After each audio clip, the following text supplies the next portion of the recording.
welcome to Some Things Cooking with Alpa, and today I'm going to show you how to make Anda Bhurji. Now I know making Anda Bhurji is not rocket science in that everybody has their own way of making it. So today I'm going to show you how I make Anda Bhurji in my house. Also guys, it is very similar to the ones that you get it in the Bombay streets. So guys, let's make your kitchen your family's favorite restaurant by making Anda Bhurji. And if you do like my recipes, don't forget to hit on the subscribe button and then click on the bell icon so you're first to know whenever I upload a new recipe, and it's free, so why wait? And now let's proceed. So guys, to make the Anda Bhurji, I've broken 5 eggs, and now using an egg beater, let's beat the eggs for a good 30 seconds. And then let's keep it aside and let's start the cooking process.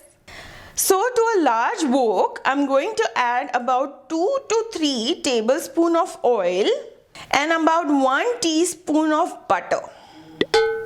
And once it's hot, I'm going to add 6 green chilies and stir. And guys, don't be alarmed with the amount of chilies that I'm using, because the ones which I'm using are very mild. And of course, you can always alter the spiciness as per your taste. Then, after about 1 minute, let's add 2 finely medium-sized chopped onions and stir it well. Then let's add some salt so the onions can cook a little faster, and haldi, which is turmeric, and mix well.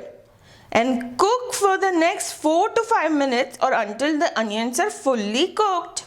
After about 4 minutes, my onions are looking almost cooked. So now I'm going to add 1/4 teaspoon of the ginger paste, followed by the 3 medium-sized finely chopped tomatoes, then 1/4 teaspoon of pav bhaji masala. And that's right, you heard me right, pav bhaji masala, because that is what gives this amazing taste to the bhurji. So don't miss out on the pav bhaji masala.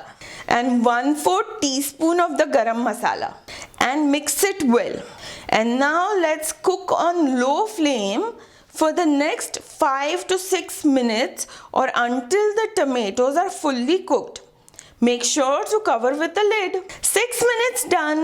So let's open the lid, and the onions and the tomatoes are nicely cooked. So let's give it a good stir, and then add the beaten eggs. And keep stirring it in, and make sure that the flame is on medium. After about a minute, I'm going to add about 1/4 cup of fresh dhania and mix that in as well.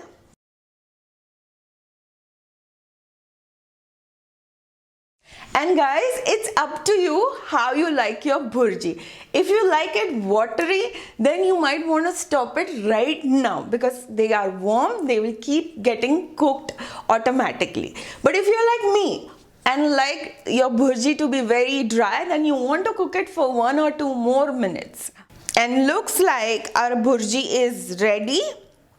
So now let's remove it in a serving bowl and garnish with some more fresh dhania. And guys, I can't wait, so I am digging in.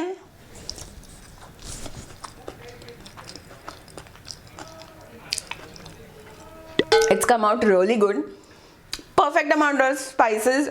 That pav bhaji masala and the garam masala really added, because it does magic to the simple bhurji. And guys, you can have bhurji, you already know, but I'm just going to tell you, just in case, you can have this bhurji with bread or pav or roti, and it's a perfect breakfast, a perfect light dinner.